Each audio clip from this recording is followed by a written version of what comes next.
Take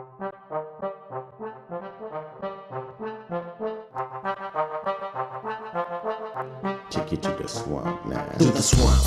Everybody stand up. Clap, slap, jump to the bump, they bump. To the swamp. Everybody stand up. Clap, slap, jump to the bump, they bump. Clap, slap, jump to the bump, they bump. Bully, bully, bully, wella, wella, wella. A new acapella coming at you, fella. Ziggy, ziggy, ziggy, shaka, laka, laka. Mr. Malaka with the new motherfucking rocker. The girl them skill archie. Thunderball. Some give it to, some give it to, some give it to our girls. Fight. Bonjour à tous et bienvenue pour ce 13e numéro de Promenade de l'Info. Le concept est simple, on se balade tout en vous donnant des infos et aujourd'hui nous sommes à Cours-Saint-Émilion. Au sommaire, on parlera actu avec Sophie Crier, politique avec Martial Léon. Dans les infos plus, on parlera médias, cinéma, théâtre avec Anaïs Neal. Et enfin, dans le bonus de l'info, ce mois-ci, nous recevrons le journaliste sportif Lionel Rosso qui nous parlera entre autres de son arrivée sur la nouvelle chaîne de la TNT, l'équipe 21. Promenade de l'info, c'est parti. Mr. Malaka with the new motherfucking rocker. Clap, slap, jump to the bump, they bump. Boy, boy, boy, boy, watching now, she put you down, Rihanna round, pop, pop, pom, pom. Boy, boy, boy, boy, Et tout de suite, l'info du mois avec Sophie, ça va? Franchement bien. Ah oui, tu m'étonnes.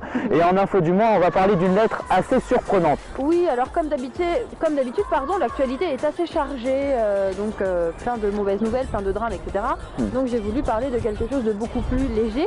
Cette fameuse lettre de Maurice Taylor, PDG de Titan. Ouais. Voilà, donc grosso modo, pour remettre dans le bain, l'entreprise Titan était intéressée par le rachat de Goodyear Amiens.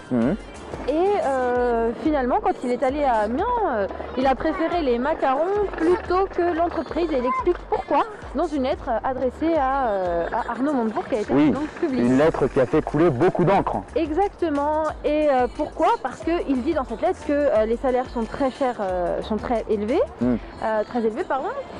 que les employés travaillent 3 heures, des jeunes prennent une pause pendant 1 heure, papotent pendant 3 heures C'est ce qu'on fait nous aussi. et retravaillent un petit peu. Donc oui, mais nous on n'est pas payés. donc ensuite il explique que Titan n'a jamais voulu faire baisser les salaires, mais que quand on veut être payé 7 heures, il faut au moins en travailler 6, ce qui m'a fait, je l'avoue, beaucoup sourire. Beaucoup sourire, tu m'étonnes. Voilà. Et en fait, ce qui m'a le plus choqué dans cette histoire, mais on en parle beaucoup moins, c'est que lors de sa visite, apparemment un des syndicats aurait dit que tout simplement c'est comme ça que ça se passe en France. Oui. D'ailleurs des syndicats que M. Taylor appelle les barjots des syndicats communistes. Oui. Et on va continuer avec un petit clin d'œil pour les matheux. Oui, spécial matheux, il en faut pour tout le monde et pour tous les goûts, effectivement. C'est sûr, c'est pas mon cas. Mais il s'est passé un truc incroyable. Qu'est-ce qui s'est passé? Eh ben, le plus grand nombre premier connu au monde vient d'être découvert. Waouh. Voilà, donc c'est 2 puissance, je triche un peu, 57 885 161 moins 1. Voilà, donc ça fait plus de 17 millions de chiffres, quelques petites pages Word. Bien ouvertes et bien remplies. Voilà. Et en fait, je suis sûre que tu te demandes c'est quoi un nombre premier. Bah oui. Évidemment. Les nombres premiers, c'est ces nombres en fait qui ne sont divisibles que par 1 et par eux-mêmes. Donc voilà, et celui-là donc a été découvert par Curtis et son équipe du Missouri. Donc, félicitations à eux. Voilà, félicitations à eux. Et c'est un exploit en mathématiques, faut quand même pas le renier, mais après chacun son urgence. Exactement. Voilà. Et on va continuer avec une salle de classe mise en vente. Ouais, ça c'était mon insolite. Alors quand je me suis baladée en fait sur internet et j'ai vu que sur le Bon Coin, ce site d'annonce, ils ont tout simplement mis en vente leur salle de classe. Des parents mécontents en fait de l'enseignement en fait. C'est assez original. Voilà. C'est assez original. Ouais, c'est assez original. Donc voilà, des parents mécontents de l'accueil fait à leurs enfants, en fait, ont eu cette petite idée. Ils expliquent quand même dans l'annonce que la salle de classe est à vendre, mais pas l'instituteur. Ça va. Voilà. Soyons rassurés. Voilà. Et merci beaucoup Sophie pour ces infos du mois. On se retrouve le mois prochain avec peut-être un petit peu moins de neige quand même. On est pas mort. Allez, viens, on va faire une petite balade par là. Allez, on les laisse tranquilles. Salut tout le monde. Slap, jump to the bump, they bump.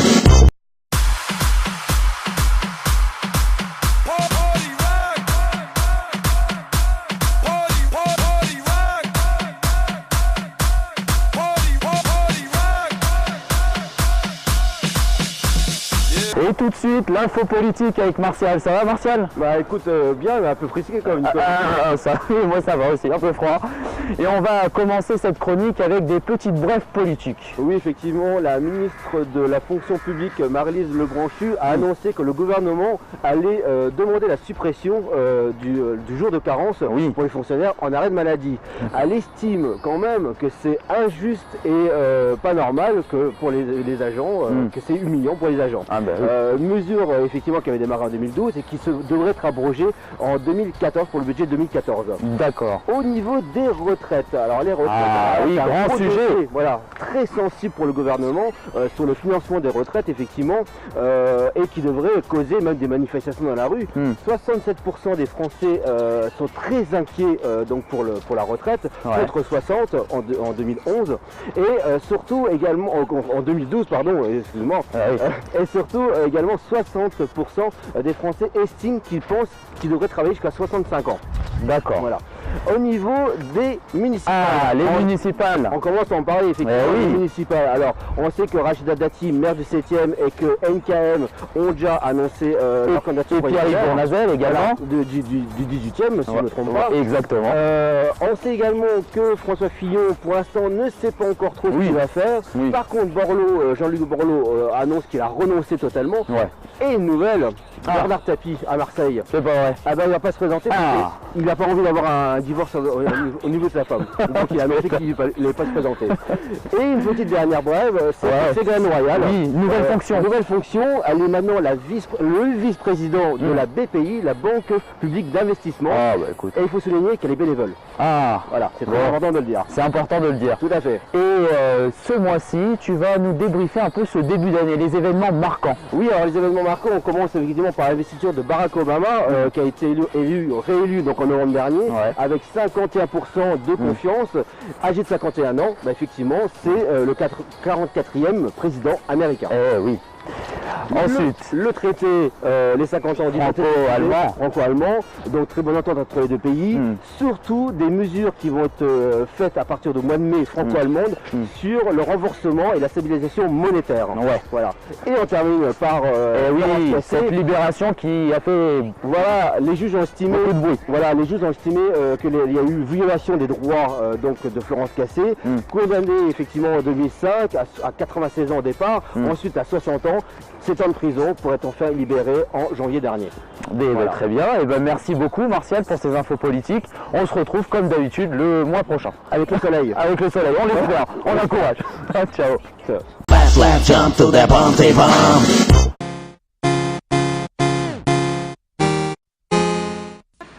Et tout de suite, les infos plus avec toi. Anaïs, ça va? Ça va Nico? Très fraîchement. Et en Actu Média, on va parler de toutes ces chaînes qui se copient. Exactement Nico. Est-ce que tu sais qu'on pourrait presque revenir au début des années 60 quand il y avait une seule et unique chaîne? Ah bon? Parce que là on a beau avoir 26 chaînes, on a l'impression d'avoir un seul et unique programme.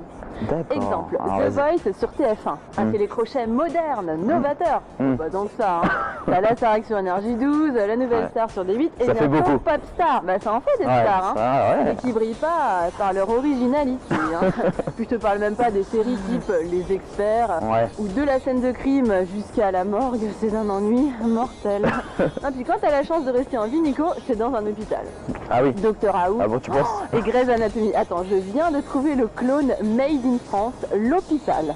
Alors l'hôpital, créé en 2007 par les Frankenstein de TF1, le monstre placé sous coma artificiel faute d'audience, et ressuscite tout à coup sur Énergie 12. Ah bon? Ah non, vite l'euthanasie. Non, parce que là, l'acharnement thérapeutique, dans ce cas-là, c'est du crime en série.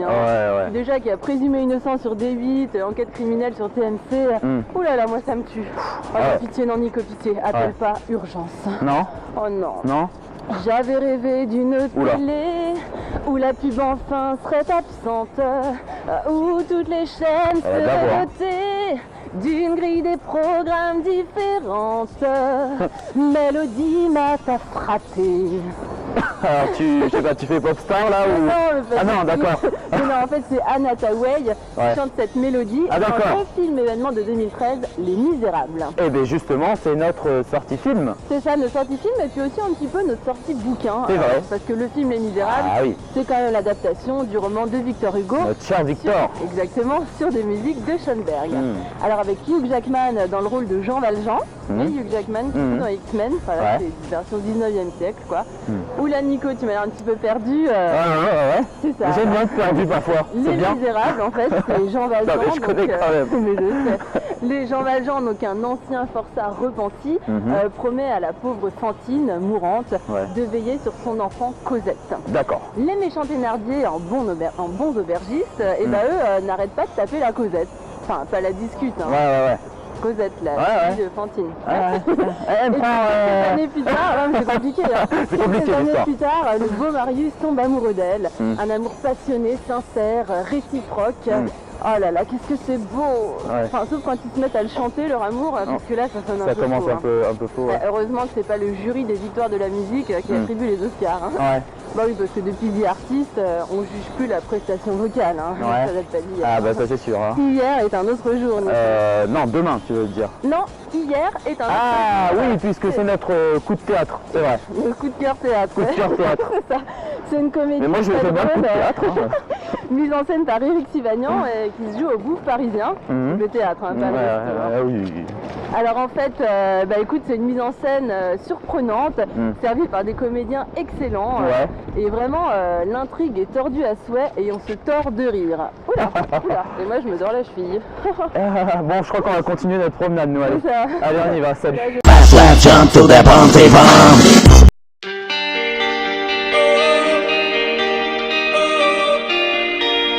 Tout de suite, le bonus de l'info et nous recevons le journaliste sportif Lionel Rosso. Bonjour. Bonjour Nicolas, bonjour à tous. Alors vous avez rejoint il n'y a pas si longtemps la chaîne gratuite de la TNT, l'équipe de 21. C'est une nouvelle aventure pour vous? Alors c'est une nouvelle aventure en effet parce que j'ai eu quelques expériences par le passé, mais là ça a été une véritable opportunité avec, vous le savez, l'attribution de 6 nouvelles fréquences sur la TNT, sur la télévision gratuite, et l'équipe 21 fait partie de ces chaînes. Donc en effet ça semblait logique, évident de rejoindre à la fois cette chaîne qui est une chaîne de sport, une chaîne d'info, une chaîne gratuite et qui appartient aussi à une marque aussi. Sans doute, oui bien sûr, même si juste avant moi je travaillais sur Direct 8 notamment, anciennement, aujourd'hui D8 et anciennement Direct 8. Alors il y avait le poker, il y avait le docu-réalité aussi, style Les Ménageurs de l'extrême, toutes ces émissions un petit peu sensationnelles. Mais là c'était revenir un petit peu à finalement ce qui est mon fond de commerce, mes premières amours, c'est-à-dire le sport, l'actualité, le talk, les émissions en direct.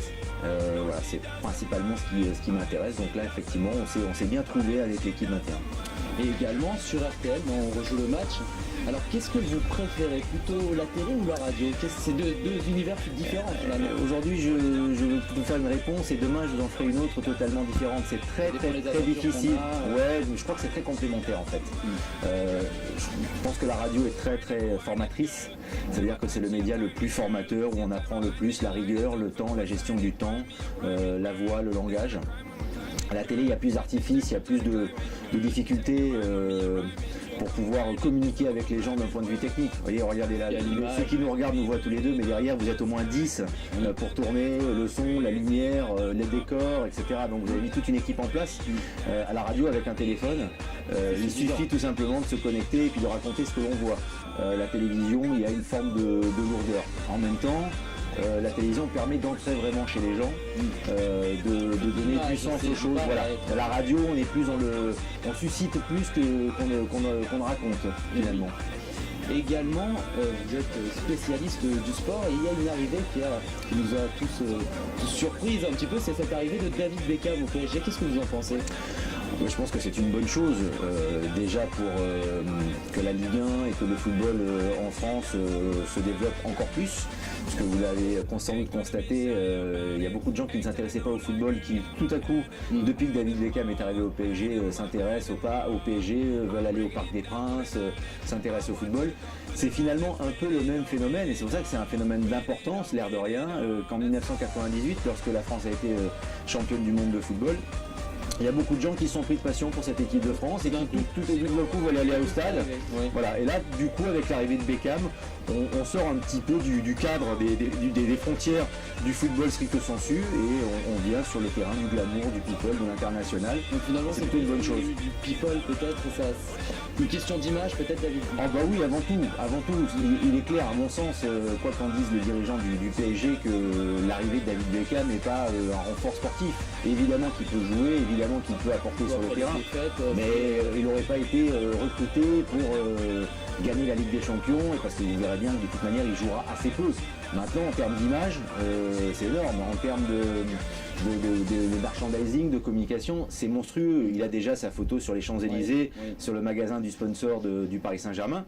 Mais vous savez, vous pouvez faire une comparaison avec Didier Drogba, qui est un autre grand joueur de foot, qui est sans doute moins people, moins glamour que David Beckham, qui est plus jeune, mais assez proche de la retraite, qui a signé à Galatasaray après avoir joué en Chine.